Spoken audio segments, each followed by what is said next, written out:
Well, good morning and welcome back to one hell of a week on my allotment. I need to just give you some perspective. This morning is Sunday morning.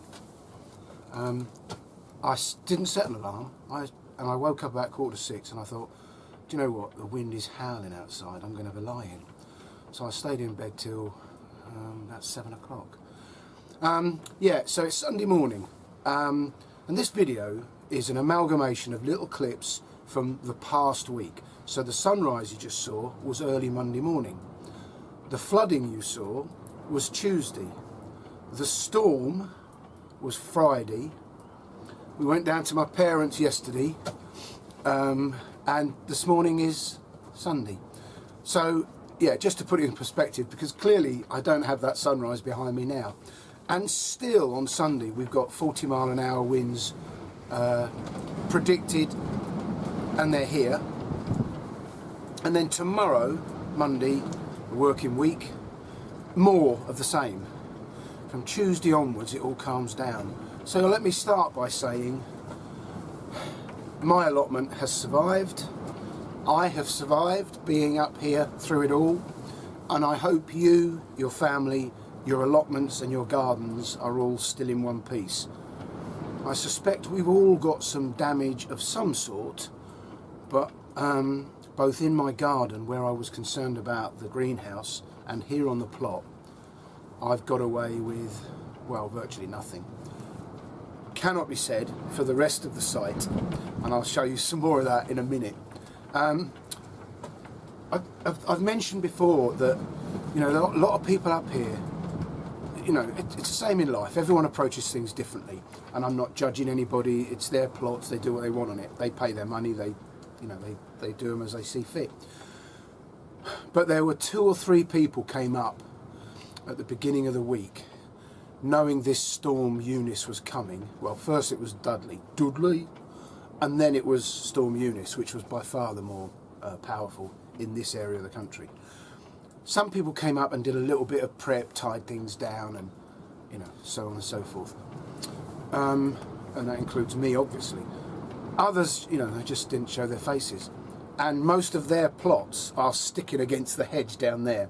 We've lost greenhouses, or greenhouse glass, polytunnel, shed doors, all sorts. And there's a load of detritus down on the field, things like pots and signs and all sorts of rubbish that people just haven't secured.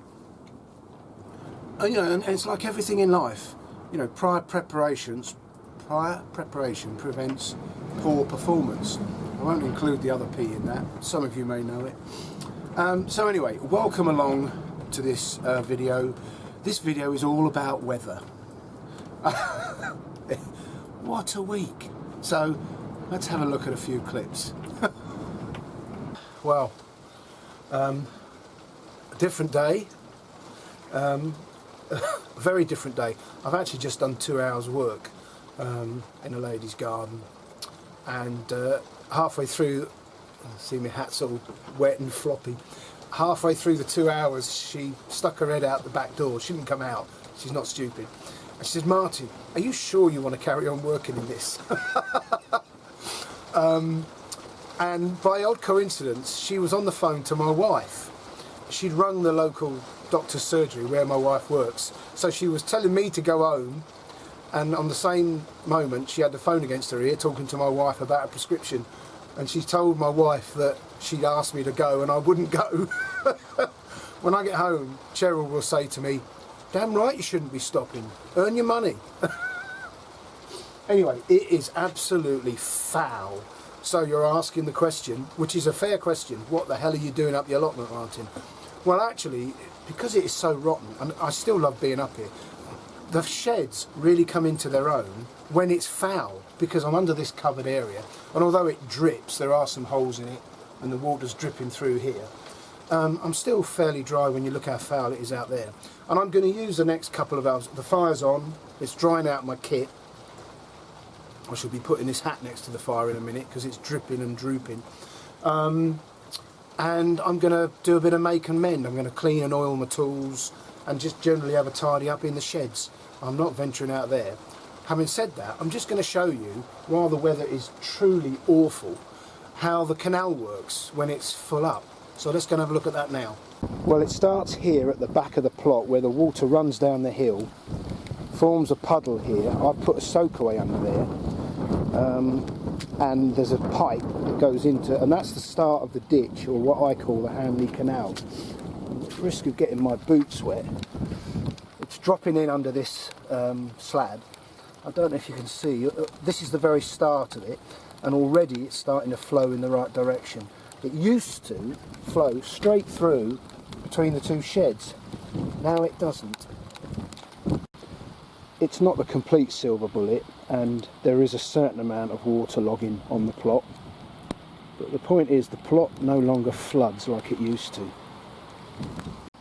So from where I've just shown you, it runs all the way down this net, on my side of the net, and it comes to this point here,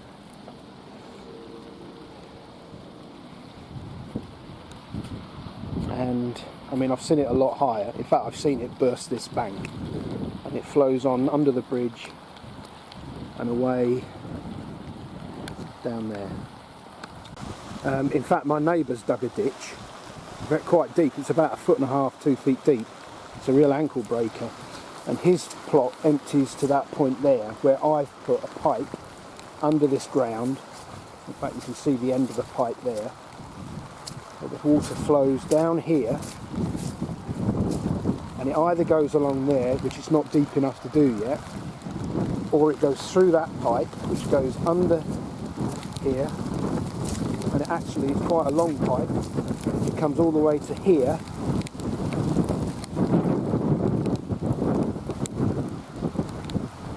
So this is the point where the two different ditches meet, and then they flow off down the side of Melvin's plot and away onto the lower field. Well, here's a little job I've noticed.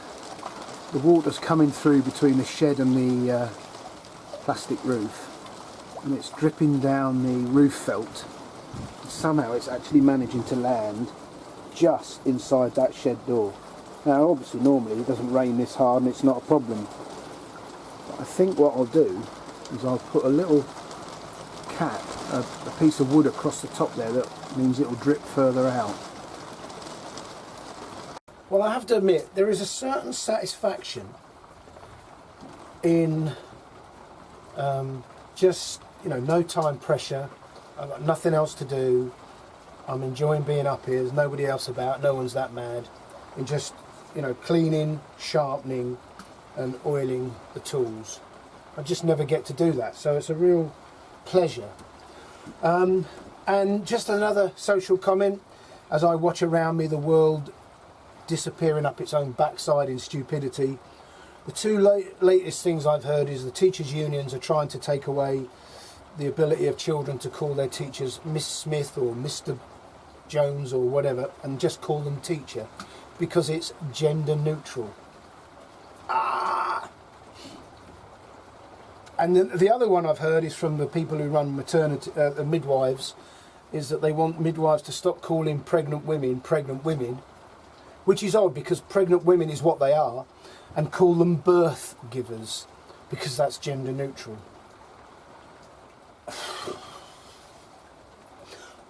I'm just going to maintain the ability to laugh at that rubbish. Are there people out there, I mean, please let me know in the comments, are there people out there who, when they hear that we're not going to call them pregnant women, we're going to call them birth givers, they say, oh, that's a good idea, why didn't we do that sooner? I can't be alone in thinking that's crazy on another level. Well, there was me telling you confidently how my defences kept the water out, and it's not true. We're being overwhelmed. The water is bursting the banks of the Hanley Canal, and as it used to, it's now beginning to flow through. I mean, I have to say, you know, a couple of years ago it was a torrent, but yeah, my defences are overwhelmed. That's how heavy it's raining. Yeah, and down here it's definitely picking up speed. It's nearly up to the level of the footbridge.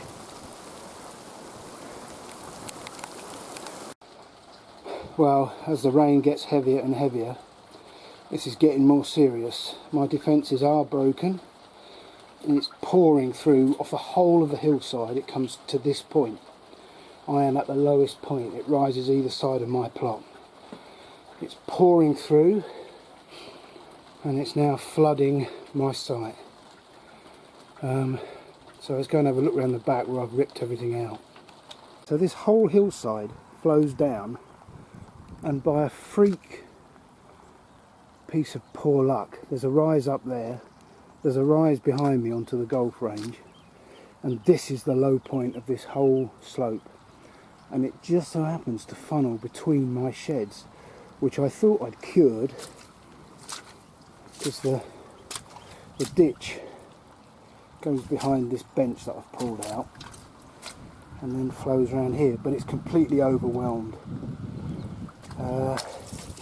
It has been before, but I've dug it all out recently, but clearly not enough, so I'm going to try and excavate a bit more mud, and the area here under this bench I'm going to try and make into an even deeper sump.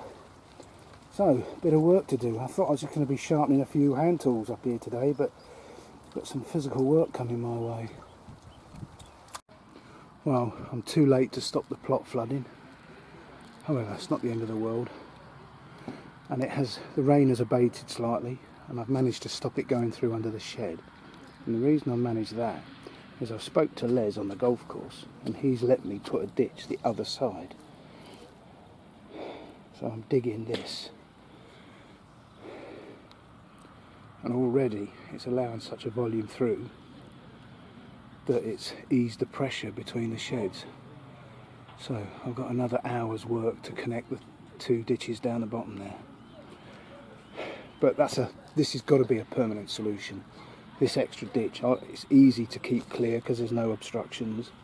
So this should never happen again. I mean, never say never, but it's already easing the pressure, and the ground flooding here is drying up already.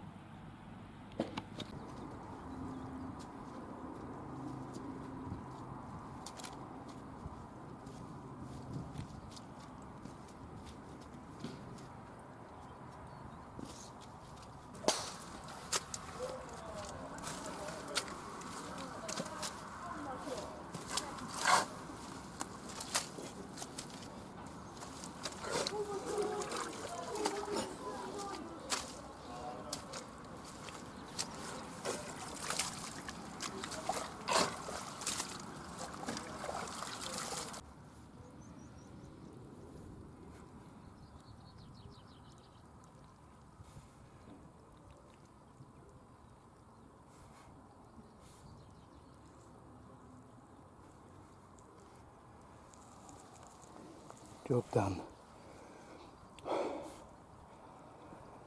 Well,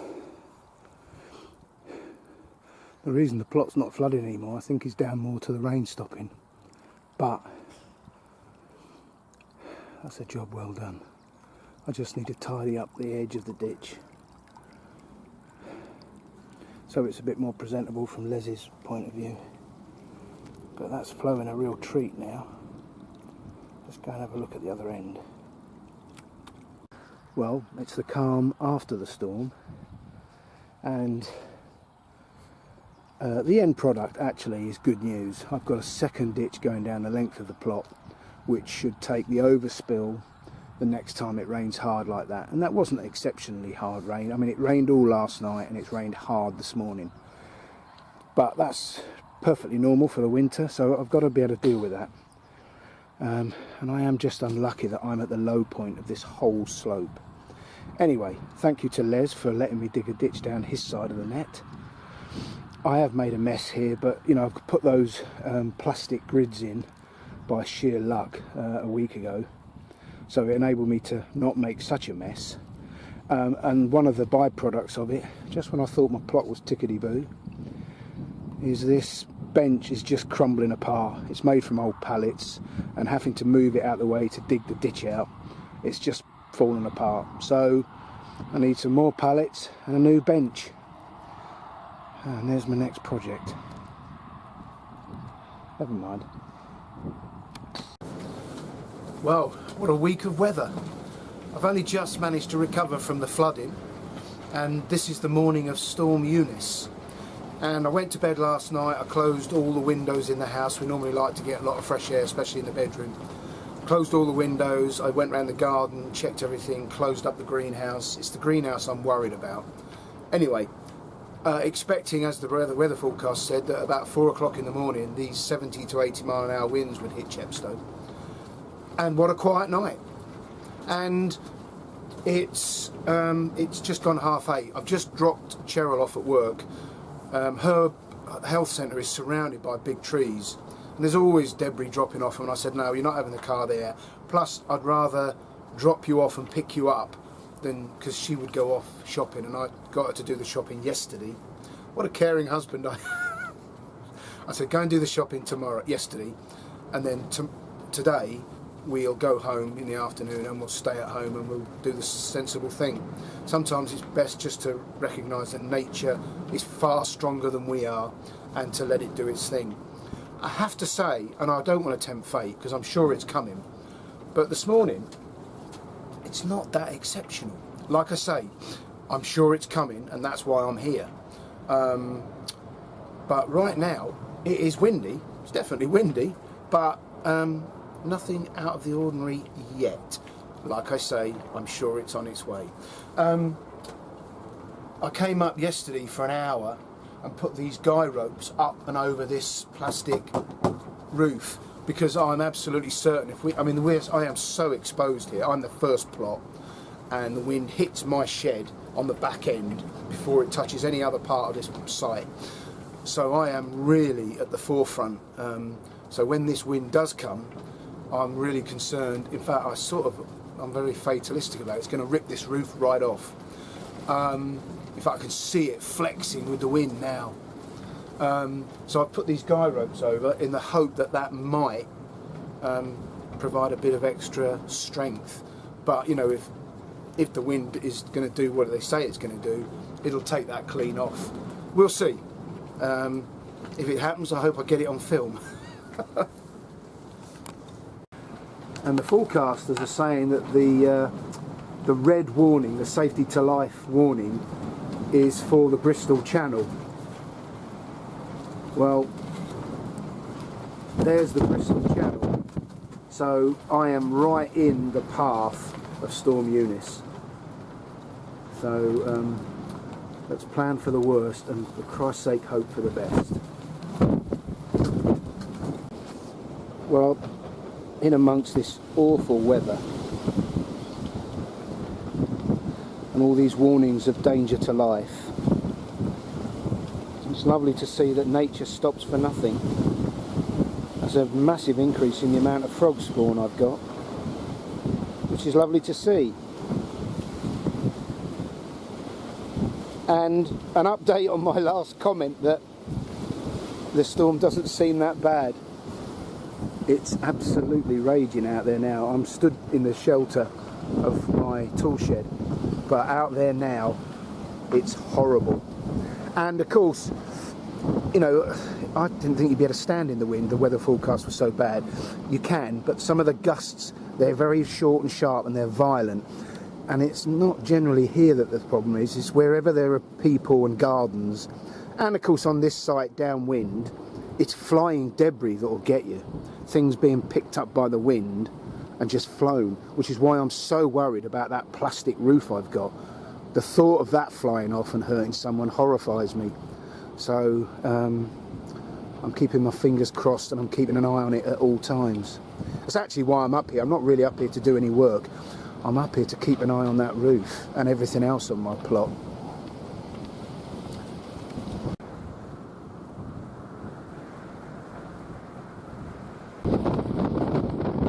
There's a really good reason why these polytunnels are called blowaways. I think this polytunnel's days are numbered. It's picking up now.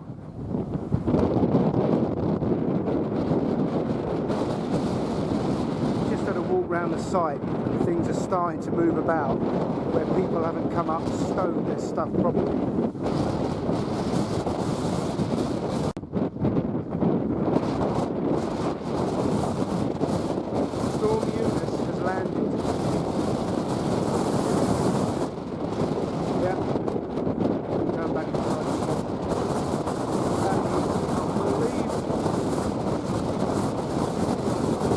I might go and take my Scarecrow's jacket off, and he'll have to put up with Storm Eunice naked, because it's the jacket that's causing him the turbulence. And in the background, I've just shown you that polytunnel. Well, since I got back to the shelter of my sheds, it's peeling off the frame. Luckily, we've got a long hedgerow. There's horse stables behind that large hedge. But I think the, I mean, obviously the horses are inside safe, but I think that polytunnel cover is going to rip off and stick like Velcro to that hedge, unless it goes up and over. But I'm not going, you know, I mean, ordinarily I'd help people out. But first of all, it's just, bloody hell, crikey, it's just too violent to go out there, you know, on this site where there's a severe risk of things flying around. And you know, the people themselves haven't helped themselves by coming up and shutting the door at the very least and putting guy ropes over it. So yeah, I'll watch that with interest. But yeah, half an hour ago I said, you know, it's not that bad. Well, it's arrived now. The undressing is nearly complete.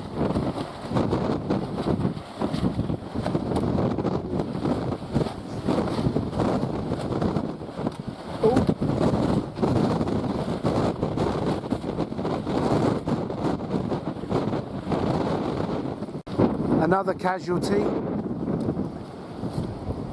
the allotment shed. Well, unfortunately this greenhouse has taken a blowout, and it tends to be the case that when one window goes, the wind gets inside and blows out the others. So when you come around here, it's happened there as well. That cage with the blue netting on, which has rammed up against Bridget's pear trees, comes from up near that shed with the open door. It's blown all the way across there. Well, the ladies on this plot are going to have a bit of a shock when they get here. They spent hours meticulously tying in all these canes for, I guess, their runner beams frame, and and the string's just been torn off and the canes scattered. And of course it's their polytunnel that has been absolutely shredded. John's plot hasn't escaped without damage, so that frame there has collapsed, and there's one down there that's just been smashed and thrown down the plot. And I thought it was easing up, but in the last 10 minutes it's really picked up and changed direction as the front moves through. So now we're back to Sunday morning. The week of storms and floods have passed, and this really is the most important project. The bench was found to be in tatters. It's got to be rebuilt. I still want the bench here, because on a summer's morning it's a beautiful place to sit out of the sun looking up the field. But this has got to be sorted. That ditch has got to be redug and deepened, and then I'm going to paint the side of the shed, use that opportunity. Hasn't been painted since I originally built it, and that was done by Daniel, my son. And then reline this ditch, and then at some point, probably not today simply because of the foul wind and rain, rebuild the bench into some form of usability, and I'm going to paint it green. So that's what I'm going to get on with today, as much as the weather allows me.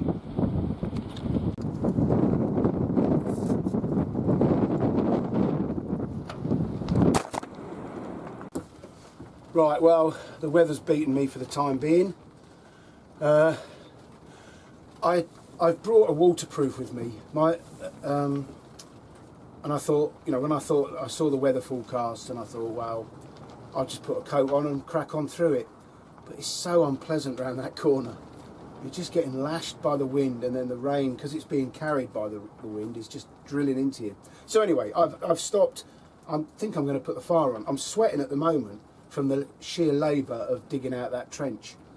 and clearing all the rubbish out of the way. It looks like everything's exploded around there because of the storm. Of course it hasn't, it was me. Anyway, I'll carry that on another day. I might have a couple of hours up here Tuesday afternoon, and it looks like it might be dry. And I'll go and I'll paint the side of the shed before I start to put the bench back together. Anyway, just, you know, I know this video is sort of concentrated on the weather because it's rather dominated the week. I thought I'd tell you something interesting that I gleaned from the book Why We Sleep, which I'm not going to bore you with it all. You'll fall asleep. But I thought it was an interesting fact. The more I've learned, the more I've realised that I think the reason our health system doesn't work is that our first port of call is medicine, and I think it should be the last resort. So, for example, if you get a urine infection, you know, that's the time for antibiotics, no questions. But when you've got sort of run-of-the-mill daily ailments, the reason you've got them is something's wrong in your life, so put that right. And if that doesn't work, then go to medicine. And the reason I say that is he goes into great depth about sleeping pills. And I'm learning quickly just how important sleep is. Just what goes on to repair and maximise our health while we're asleep. Because, of course, you can understand, can't you, hundreds of thousands of years ago, going to sleep carried massive risks to life. First of all, we were, you know, predominantly in the trees, sleeping up there, so you could fall out. And then, you know, once we'd gone down onto the ground, you know, even with fire, the amount of predators around, you know, if every morning you woke up, you'd have thanked your lucky stars. I've got to the age now where I do that anyway. So yes, sleep was incredibly dangerous, but absolutely necessary because it repairs, it repairs and maximises the function of the brain, which is why good sleep leads to good mental health, good memory, and so on and so on. Anyway, I won't go into all that, but I think you're getting the message. So people who can't sleep, that's a real problem. So a lot of people resort to sleeping pills. Now, I didn't know this, but sleeping pills don't impart sleep. They sedate. And when you are sedated, none of what goes on in sleep occurs because it's not sleep. So the repair of the brain, the categorising of all the memories through the day, the elimination of the stuff you don't need, the filing of the stuff you do, the repair of all the synapses in the brain, and so on and so forth. The repair of your health. I mean, you must have been there, I know I have, where you feel so ill, the only thing to do is go to sleep. And we do that because while we're asleep, the body repairs itself. So if you can't sleep, none of that is going on. And everyone, you know, resorts to sleeping pills. I'm told. I've never taken one myself. I've never had to. I'd fall asleep like a child. And none of that goes on. So it's perpetuating the problem, because one of the side effects of sleeping pills is grogginess. So you take a sleeping pill, you think you've gone to sleep, because no one will ever explain to you, look, you know this isn't sleep, it's sedation. It just knocks you out. And when you wake up, you feel groggy again. So you spend all day groggy and not performing at your best. And when it gets to the night time, you take another sleeping pill and it self-perpetuates. I found that fascinating. Again, it's one of those things you go through in life. I've never had personal experience of sleeping pills. I don't know if anyone I know takes them. But what I've learned from the book is, I'm not saying they're a waste of time, because, you know, if you can't sleep, that must be awful. I can't imagine that. But by taking a sleeping pill, you're not solving the problem. You're dealing with a symptom, and the symptom is being awake for hours. So that solves that. But as with so many medicines, they don't cure the problem, they manage the symptoms. So I thought that was quite interesting. Well, the rain isn't too bad now, so I'm spending a bit of time just clearing out, smartening up that irrigation ditch, Hanley Canal 2. So I'm going to have to leave these ropes that I've put over, which I thought I'd be coming up today to dismantle. I'm going to have to leave them on for another day or two until we're clear of the last of the windstorms on Monday evening, which is no problem. They're not really in my way too much. It's been an interesting week, and I do genuinely hope you've all come out of it unscathed, both you and your gardens and allotments. My mum and dad lost their TV aerial hanging off the side of the roof, so I had to go up on their roof yesterday and reconnect it. And on the way down, you know, we live in Chepstow in South Wales, and we had to drive down to the Dorset, well, to the New Forest effectively. And all the way down there was damage, trees down, and around where my mum and dad live in Burwood, there were fences everywhere, except standing up. And I think that was nature's way of sort of going around and doing a fencing survey and letting people know they need they need new fences. I mean, at one point I really thought my little pallet fence down the side was going to go. Even the netting scaffolding was flexing and bowing and swinging, and I thought, you know, it's only got netting on it. How is that being pushed over? Anyway, it's still standing. So yeah, I haven't done much this week other than, you know, fight the weather and the damage it was doing. But you know, I hope you found some of it mildly amusing and everyone's come out of it okay. So I pick up my eldest son, David, his partner, Nikki, and their lovely little daughter, Lexi, on Thursday. I've got an eye appointment on Saturday morning. I managed to drop my glasses in their case up at that stag do in the middle of a road, and when I went back to get them, I found the case, thought, oh, thank goodness for that, picked it up, and 1,000 tiny little pieces of glass fell out them. So that has rather forced my hand. So I've got to go and have a new eye test, which I'm about 6 years overdue for. So I might be able to see you soon. So because our family are coming home from Canada, which is, you know, a good move. What a terrible place that's become. You know, Trudeau, what a shocking individual he is. So I'm not really sure whether I'll be posting a video next weekend. I might not be allowed up here. We shall see. But whenever I see you again, look after yourselves, take care, bye for now. Allotment happiness is.